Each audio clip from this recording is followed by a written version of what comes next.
The following is a Comfortably Zoned Radio Network production. I am back, and you are comfortably zoned with the Zigzag Man in Alameda, California. And we're right across the bay from San Francisco in the northern part of California. And my guest is back east. She's returning to the airwaves, producing a movie. We had you, Renee James, on the Ask George show not long ago to talk about your terrific movie, and I was so impressed by you as a person and how you're putting this together. I thought I'd have you back in the zone. So welcome, Renee James. Welcome back. Thank you, Val. I'm so happy to be back. Thank you for having me. Yeah.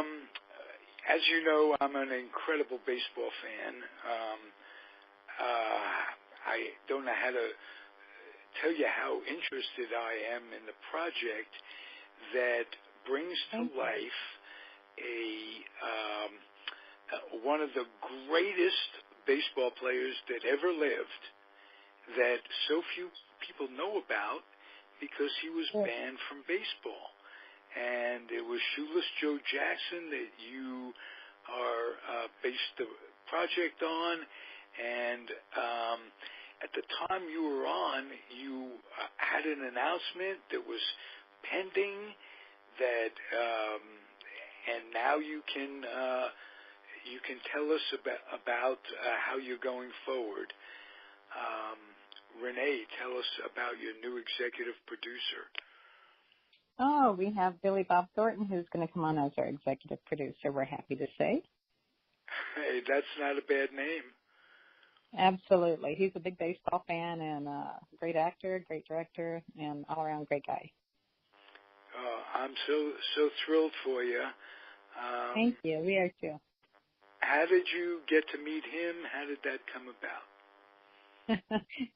Well, you know, I'm kind of a tenacious character, and I knew he was a baseball fan. I had heard that he was, you know, at one point in time he had tried out for the Cardinals, and he had pursued that before he went into his acting career. And so I thought, you know, he would be a great person to attach to this project. And this was, you know, 10 years ago when I was first starting this idea. It was first taking form, and so I went. He also has a band called the Boxmasters, and I found out that they were playing in Minneapolis, where I was living at the time. So I went to the concert, and I talked myself into the venue, and then I talked myself back to his personal assistant, and I kind of did a soft pitch to her.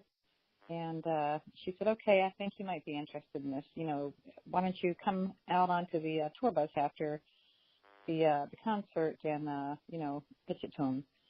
So I did, and did a really quick 5-minute pitch, and he said, wow, that's great. I love baseball. I love Joe Jackson. I love that story.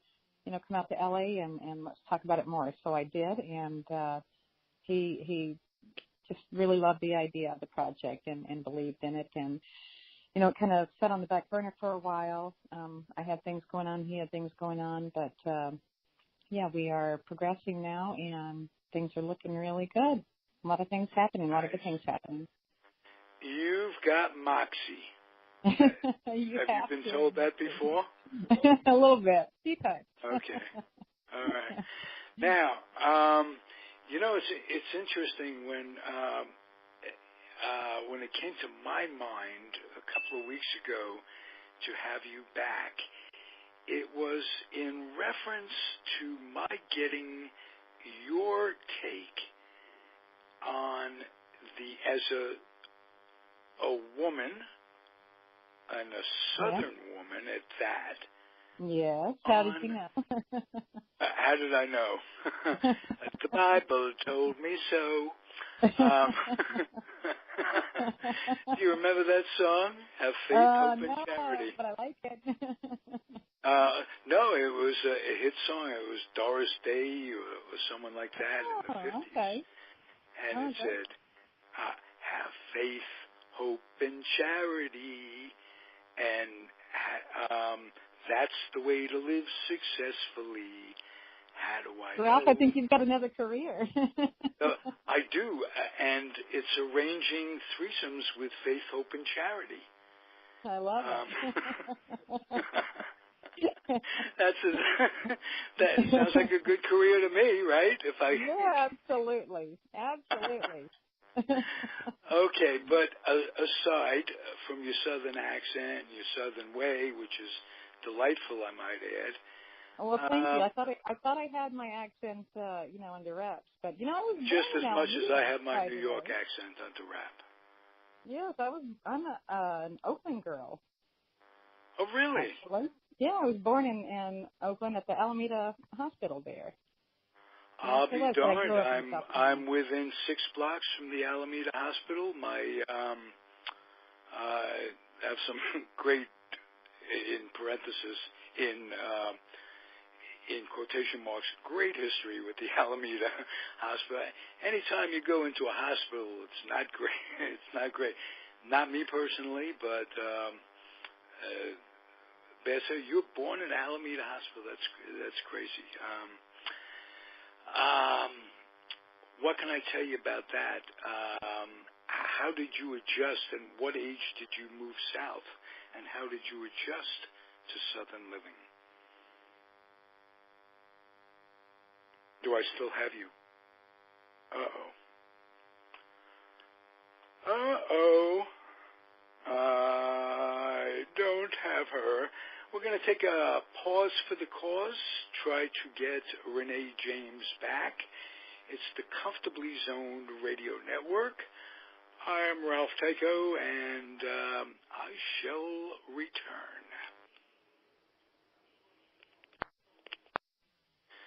We're back. I got you, Renee. A few technical problems.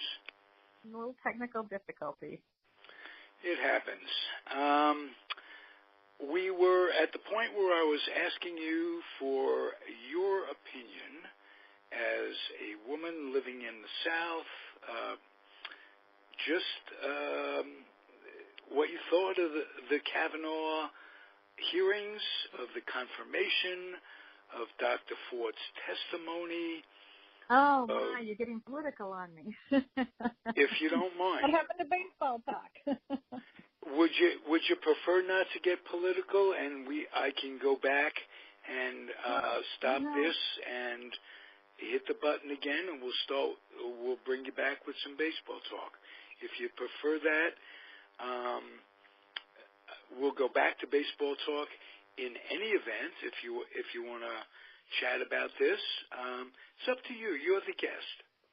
Well, you know what? I'll do this. I'll tell you that as a rule of thumb, I tend to keep my political opinions to myself. I know, and that's why this is such a wonderful podcast, because we could break the rule of thumb occasionally. Well, I appreciate you pushing those boundaries. I really do. That's a sign of a good radio man.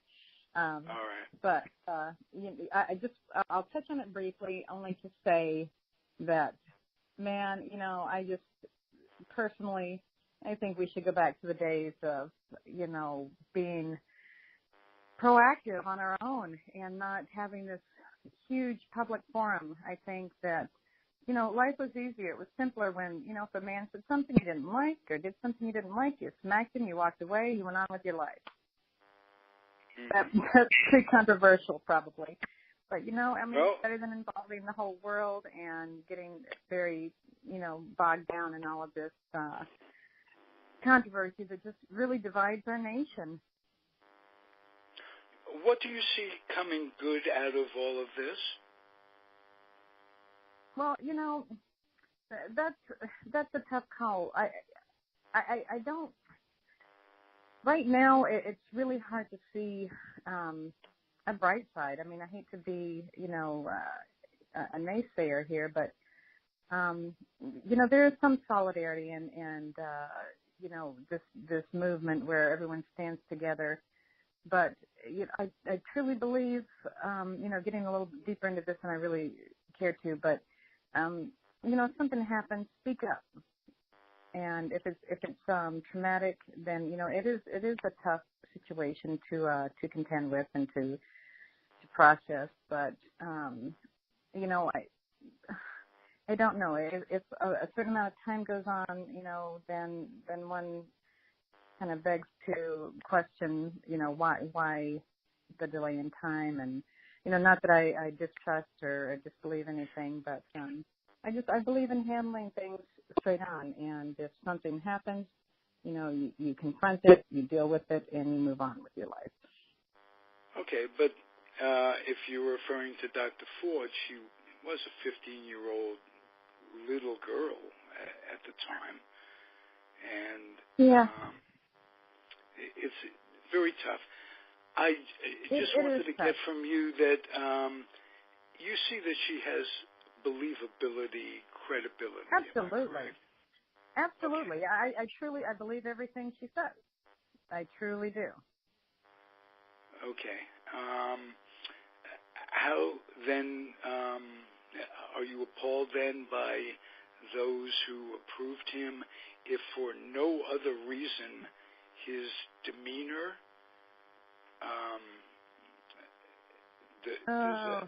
if it was a he said, she said, and they never came to definitive proof,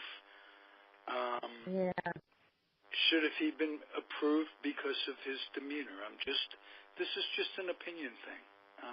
It's not, your answers aren't a right or wrong, and right. Ralph, I tend to be very cautious in this area, just for the public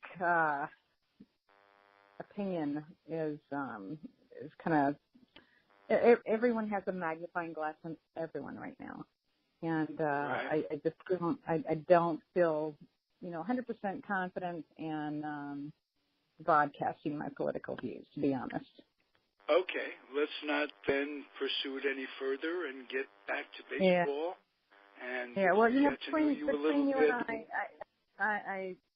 If we got to know you a little bit by this short look into your political view, I can assure you it was in a positive manner. You seem to have a heart, and you seem to have an instinct for what's right and wrong, and I really appreciate that, and nice that you do. Let's talk a little baseball. Okay. All right. More Shoeless Joe Jackson. Any of those, if you've been out there and haven't listened to the podcast on the George case, the third show, Ask George, with George Case, Renee, you were on that show, and I want you to, when you came away from the show, was there anything that you wanted to add to what was said, what was talked about?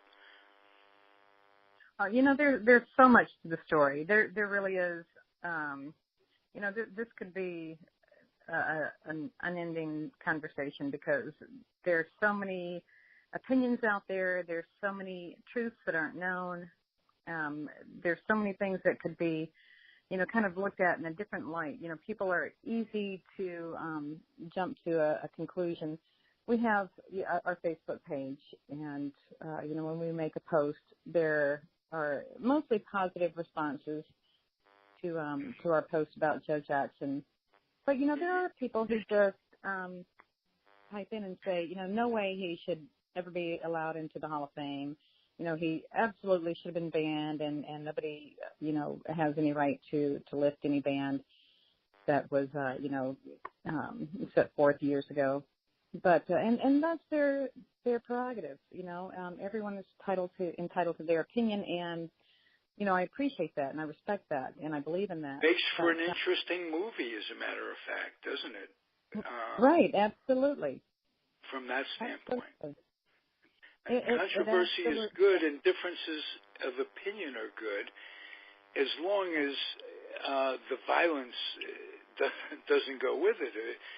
If whatever your opinion is, you could protest, you could talk about it, but the violence in this country is a little nuts.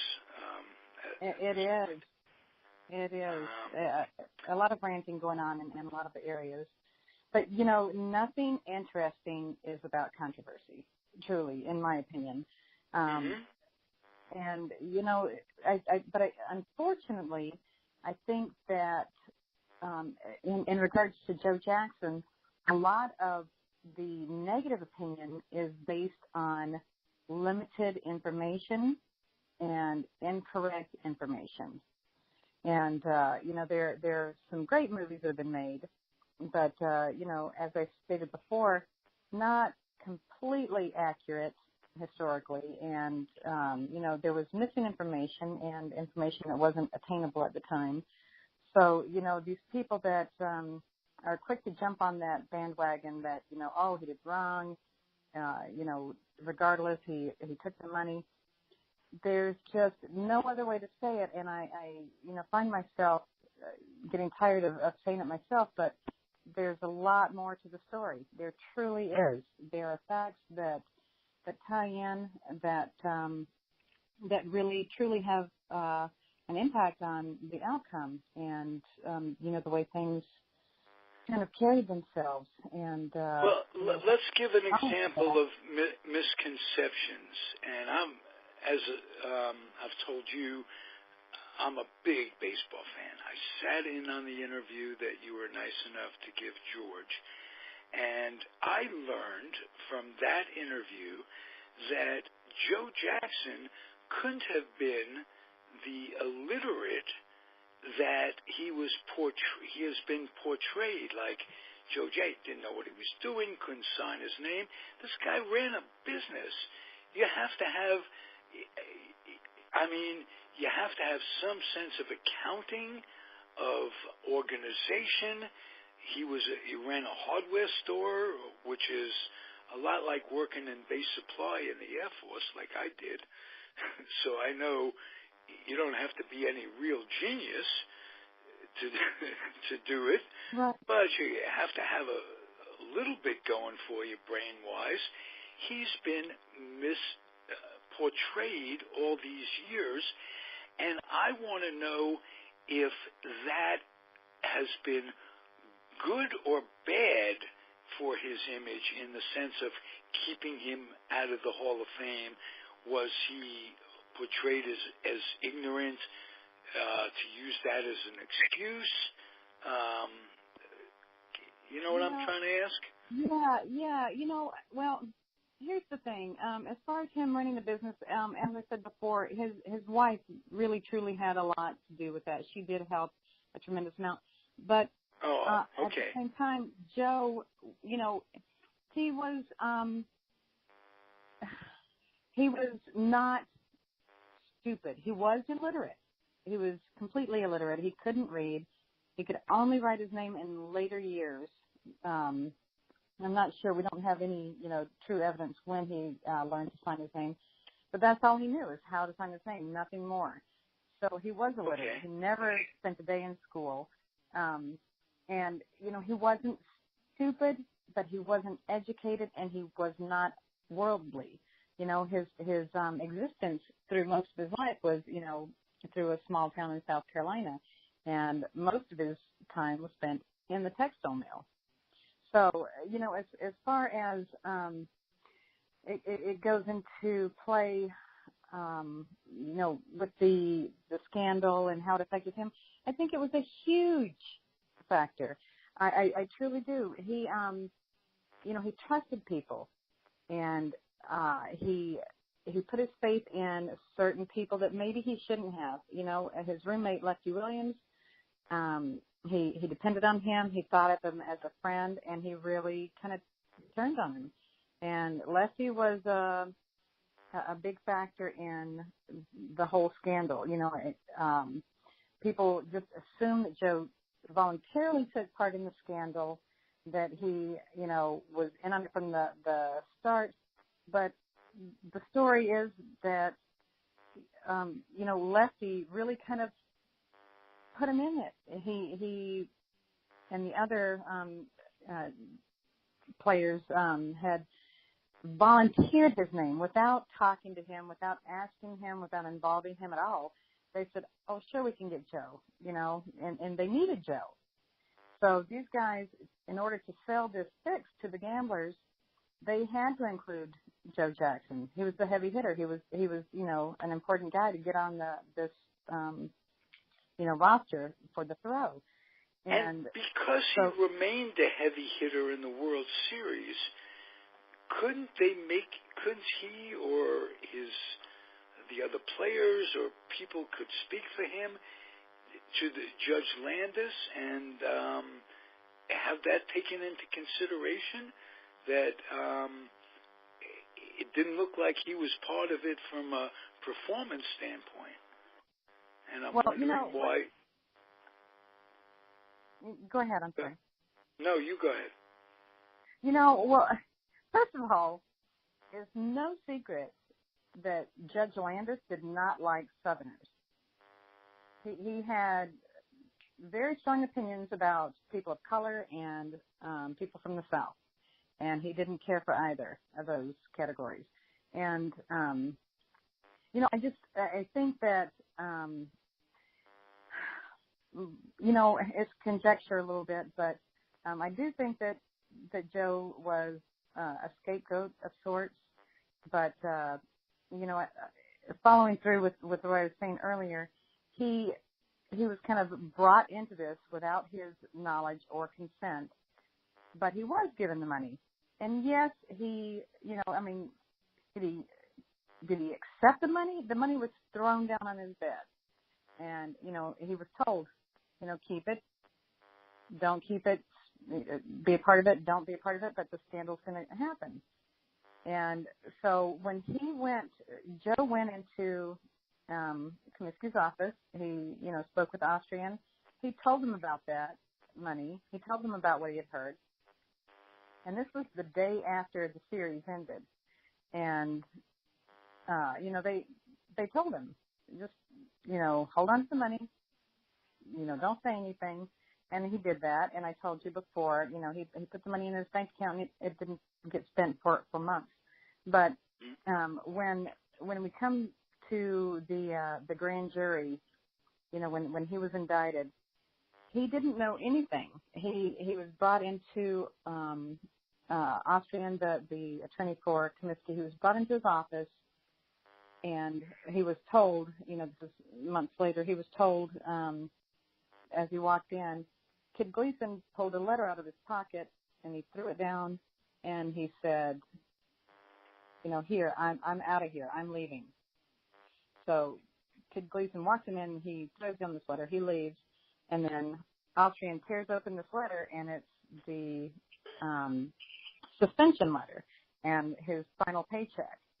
And, Austrian reads this letter, and he told Joe, he read it to Joe, and he said, do you have a lawyer?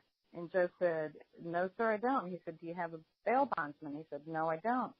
And he said, well, you need one damn bad. You need a lawyer damn bad. And Joe said, well, I'll go and get one, and then I'll come back. And Austrian blocked his way. He actually blocked his way from leaving so that he couldn't go and get his own attorney. And Joe finally ended up saying, well, how about if I use one of your men in your firm? And Austrian said, well, that'll do you a whole lot more good than going to get another lawyer. Right there, that was a conflict of interest. And it should never have happened. And in today's standards, it wouldn't have happened. That never would have flown. So, and if the judge ran it like a court of law, as opposed to just indiscriminately spouting his opinions about it and his prejudice, if he was against Southerners to begin with, right. I guess baseball just gave him full control. Well, at that point it was Judge McDonald. That was, in the grand jury. So he, Landis actually, as commissioner, he was the one who had that omnipotent power, and he made that decision. But, it was, Joe was considered such a rube and such an easy mark that, Austrian said, look, if you just come to the grand jury, tell them what you know about the fix, and you can walk out of here. Nothing's going to be held against you. We aren't concerned about you ball players. We're after the gamblers. So just tell what you know, and then you can go.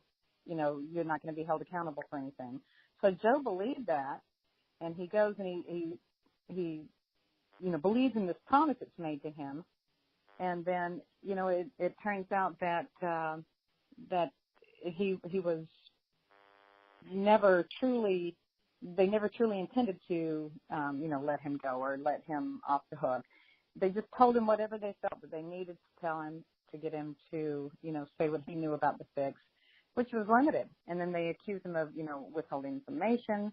And, even as they were walking out of the grand jury trial, I believe it was Mr. Gorman, I think it was, as he was walking out of the courtroom, he told Joe, he said, Joe asked me, he said, well, when are we going to be done here? You guys said I could go. And he looks at Joe and he said, you're not a very smart man. In other words, you fell for this. You're kind of a sucker. And it was true. Right then, that should have been an example of his innocence. And again, that word in quote, because he was innocent to a certain, from that standpoint of what was going on. He was at least very naive. Yeah, better word than innocent, yes. Right. He was aware of the scandal because, like I said, Lefty Williams had told him point blank that it was happening. But he swore under oath that he played to win. That's everything. He did play to win, and his numbers show that. His stats show that. Absolutely, they show it. You mentioned the words Rube and Mark, and what comes to mind is Ring Lardner's early cartoon writings of You Know Me, Al, and a few other books of those times. And if I'm not mistaken, in my memory, it was those White Sox who were portrayed in the character. I can't remember the character, but his main line that comes to mind is, "Dear Mom, they're starting to throw curveballs. See you soon." So very fitting. I got some, as a kid, I got some humor and some baseball out of his writings. They were terrific. I'm wondering if your movie is going to have any of the lightness of it all, of what goes on outside of the lines and how they communicated, and I hope it can be at least something other than this poor guy's experiences. He goes from being one of the 5 best ball players of his time, Speaker, Tyko, Babe Ruth. He's right up there. He had more power than Cobb. Absolutely. He was as reputedly as fast as Speaker. To go from that and their status, they were first-round Hall of Famers. He'd have been sitting at that picture with Walter Johnson and Christy Mathewson, and no question about that. from that standpoint, it's horribly tragic. I hope there's something in there to offset it, or it becomes morose to a real here's the thing. Joe went on to, you can tell by, all the research that I've, done over the years, of course he had regrets and, he wished that things had turned out differently. And even, I read an interview when he was about 53 to 57 years old. And the reporter was asking him questions, and he was answering them as if he truly believed that any minute the decision could be overturned and he could go back and he could play ball. Even he was overweight at that time and, too old to play ball. But he had that spark of hope. And I don't think that ever waned. And he went on to be a happy man. He did. And that is nice to know. Yeah, he was very loved in the community. It took a while for Southern people to kind of re-embrace him, but they did, and he was welcomed back, and he was loved in the community. And as you said, Ty Cobb, Ted Williams, Babe Ruth, they all appreciated him as a ball player and as a man, and they all didn't hesitate to give him the credence and the kudos that he deserves. And he appreciated that. Now, let me get back to Billy Joe Thornton, who's going to be the executive producer. Billy Bob, yes. He's not going to play Mr. Jackson as a player. No. Will he play him in his older years? No, I don't think he's going to play Joe. He may take a part. As a matter of fact, we just talked today and discussed this, and he has a very good sense of humor. He said, well, women lived a hard life back in those days, so maybe I could just put a dress on and play one of the women back in the day. Whoa, absolutely. But I just saw Psycho with Alfred Hitchcock. If nothing else, you need to make a cameo. Funny. He will probably, he'll take some part, but I'm sure, I'm confident that he will, but I'm not sure what at this point. All right, Renee. Would you come back from time to time and let us know an update on how things are going and what's going on? I would be happy to. And, I know that you asked me some political questions earlier that I kind of skirted, but, it's tough being a woman in this industry, and you didn't skirt anything. Nailed it on the head. You were very clear. Good. Without throwing it out there as some sort of an opinionated manner. Thank you. You were honest and open, and I appreciate that. And it helps get to know you a little bit, and that's the beauty of podcast radio. Wonderful. Well, you do a great job. Thank you, Renee. You be well, and you be Blake as well. All right. Thank you so much. Great talking to you. Thank you. Thank you for listening, everybody. Ralph Zig Tyko, Comfortably Zoned Radio Network. Adios.